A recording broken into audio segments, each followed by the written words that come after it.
အယိုးတစ်ချောင်းကျိုးသွားတဲ့အခါခန္ဓာကိုယ်မှာဘာတွေဆက်ဖြစ်လဲအကြမ်းဖြင့်လူ90ရာခိုင်နှုန်းလောက်ကဘဝမှာတစ်ချိန်ချင်းအယိုးတစ်ချောင်းတော့ကျိုးဘူးကြမှာပါနေ့စဉ်လှုပ်ရှားသွားလာရင်းနဲ့မတော်တဆလဲပြီးကျိုးတာမျိုးရှိသလိုအမြင့်ပေါ်ပြုတ်ကျလို့ကျိုးတာမျိုးလည်းဖြစ်နိုင်ပါတယ်လူခန္ဓာကိုယ်မှာအယိုးပေါင်း200ကျော်ရှိပါတယ်ဆေးပညာအရခွဲခြားသတ်မှတ်ထားတဲ့အယိုးတို့တွေအယိုးရှည်တွေပုံမှန်မဟုတ်တဲ့အယိုး irregular bones များဆိုပြီးတော့ခြုံငုံခေါ်တဲ့အယိုးတွေစသဖြင့်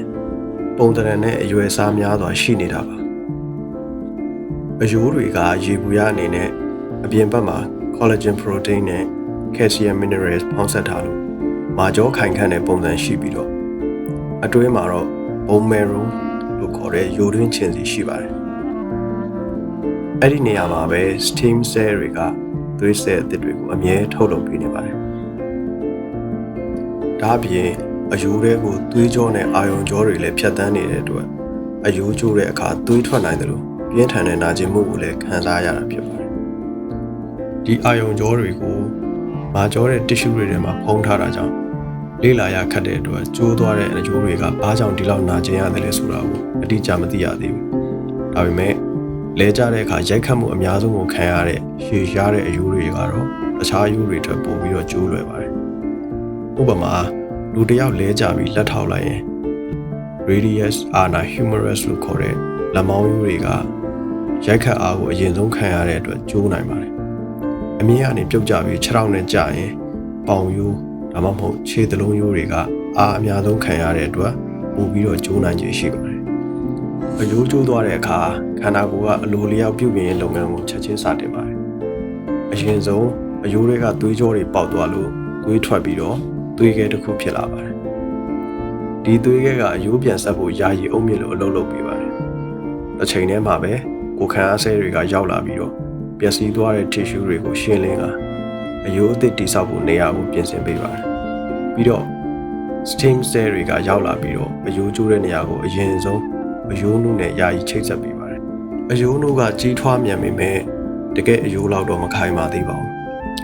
နောက်ပိုင်းရက်သတ္တပတ်တွေမှာတော့အယိုးနုကိုတဖြည်းဖြည်းခိုင်မာတဲ့အယိုးအသစ်ဖြစ်ပြောင်းလဲတိစောက်ပေးပါတယ်တို့ချုပ်ပြောရရင်အယိုးကပြန်ကောင်းလာတာဟာသွေးခဲမယ်ရှင်းလင်းပြုပြင်မယ်ယာယီအယိုးနုတိစောက်မယ်ခိုင်မာတဲ့အယိုးအသစ်နဲ့ပြန်လဲပြုပြင်မယ်ဆိုတော့အဆင့်လိုက်ပြန်လဲတိစောက်တဲ့လုပ်ငန်းစဉ်တစ်ခုဖြစ်ပါတယ်ဒါပေမဲ့အယိုးပြန်ကောင်းဖို့ကြာချိန်ကလူတစ်ယောက်နဲ့တစ်ယောက်မတူပါဘူးအစားအသောက်အနားယူမှုအသက်အရွယ်နဲ့အယိုးကျိုးတဲ့အခြေအနေကဘယ်လောက်ပြင်းထန်တယ်လဲဆိုတာအပေါ်မှာမူတည်ပါတယ်အယိုးကျိုးတာတန့်ရှင်းပြီးတော့အယိုးစားနှစ်ဖက်နေရာမရွေ့ဘူးဆိုရင်ကြောက်ပတ်တီးနဲ့ငြိမ်အောင်ထိန်းထားပေးရုံနဲ့မြန်မြန်ပြန်ကောင်းနိုင်ပါတယ်အယိုးအစတွေအစိမ့်စိမ့်မောင်မောင်ကွဲသွားတာဒါမှမဟုတ်နေရာရွေ့သွားတာဆိုရင်ခွဲစိတ်ပြီးအယိုးအစတွေကိုနေရာမှန်ပြန်တင်ဖို့လိုနိုင်ပါတယ်အယိုးတွေကနေရာမှားပြီးပြန်ဆက်သွားရင်အဲ့ဒီအယိုးကိုပြန်ကျိုးစေပြီးတော့နေရာအမှန်ပြန်ညှိက pin place ဒါမှမဟုတ် screw တွေနဲ့ခိုင်မာပြန်တက်ပေးရပါတယ်အဲ့ဒီတော့အယိုးပြန်ကောင်းလာတာဟာအယိုးတွေအလိုလိုကတ်သွားတာမဟုတ်ပဲယာယီတိဆောက်ပြန်လဲပြုတ်ပြပုံမှန်အယိုးအဖြစ်ပြောင်းလဲဆိုတဲ့လအတော်ကြာဇီဝဖြစ်စဉ်တစ်ခုဖြစ်ပါတယ်အယိုးအစတွေနေရာမှန်အောင်ထိန်းပေးနိုင်လေပြန်ကောင်းမှုအခွင့်အလမ်းလည်းပိုကောင်းလေဖြစ်ပါတယ်အယိုးပြန်လဲပြုတ်ပြင်တဲ့လုပ်ငန်းစဉ်ပြီးသွားတဲ့အခါအယိုးကျိုးခဲ့တဲ့နေရာမှာအဖုသေးသေးလေးကျန်နေနိုင်ပေမဲ့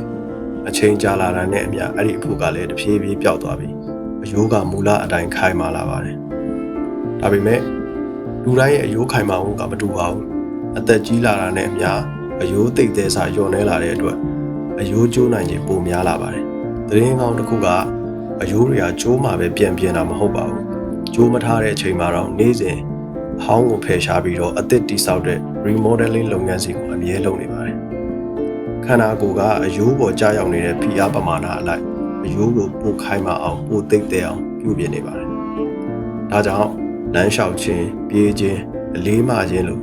ကိုယ်အလေးချိန်ကိုထမ်းရတဲ့လေ့ကျင့်ခန်းတွေကအယိုးကိုပိုသိပ်တဲ့ပြီးပိုခိုင်မာလာစေပါတယ်